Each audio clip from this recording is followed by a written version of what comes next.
Les gestes ne sont pas encore maîtrisés, mais la performance est déjà là. Vance Bergeron avance sur son vélo.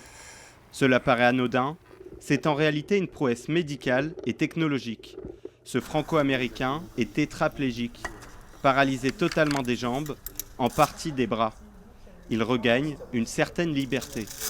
Et voir les jambes contractent comme ça, c'est génial ça. Ça pousse, ça tire maintenant l'ischio, ça c'est le quadriceps ischio. Des sensations retrouvées grâce à des électrodes et une décharge qu'il ne peut pas ressentir. Le courant passant entre les deux électrodes en profondeur dans le muscle permet de stimuler et faire en sorte que le muscle se contracte. Pour la première fois, il teste ce vélo, en préparation depuis plusieurs mois. Son but, pouvoir l'utiliser seul en extérieur. Mais pour l'heure, le cycliste n'en est pas encore là. On est pas mal. Il manque pas grand-chose. Hein.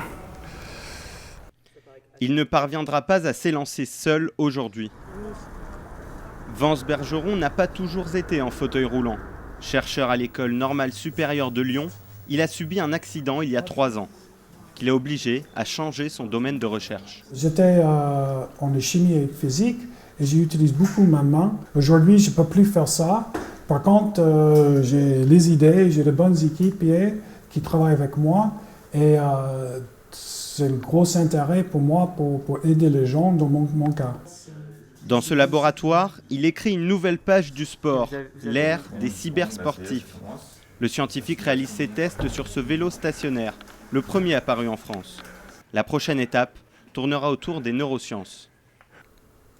Vance Bergeron et son équipe ont mis aussi au point un casque un peu particulier. Ces électrodes permettent de contrôler par la pensée un avatar pour disputer une course virtuelle.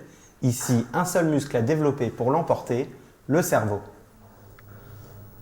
Depuis plusieurs mois, Vance Bergeron travaille sur un nouveau projet, allier le sport et la recherche pour participer au Cibathlon.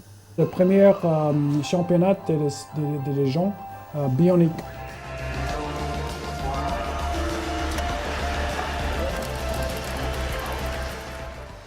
Des athlètes semi-robotisés qui n'ont pas le droit de participer aux Jeux paralympiques.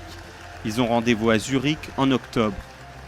Avec Vance, 3 autres athlètes seront présents, appuyés par le coach, le technicien et Danielle, l'administratrice, qui est aussi la femme de Vance. Elle a toujours été à ses côtés.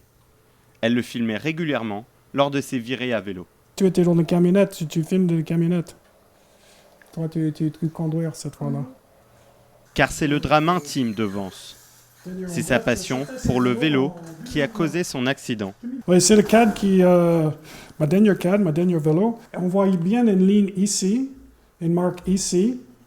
Début 2013, il est percuté par une voiture en allant au travail. C'est un souvenir douloureux ?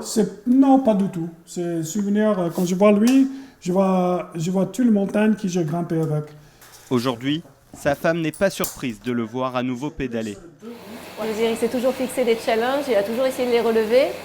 Voilà, donc il n'y a rien d'étonnant par rapport à son caractère. Chez lui, c'est sur les routes des Alpes que l'athlète se projette. Il a mis en place un simulateur. Reste maintenant à transformer le rêve en réalité. Mon objectif, c'est pour faire des Alpes, pour grimper dans les Alpes comme j'ai grimpé avant. Il y a 3 ans, personne ne l'imaginait avancer sans son fauteuil roulant. En octobre, il pourrait pourtant bien faire parler de lui en devenant l'un des premiers cyberathlètes médaillés.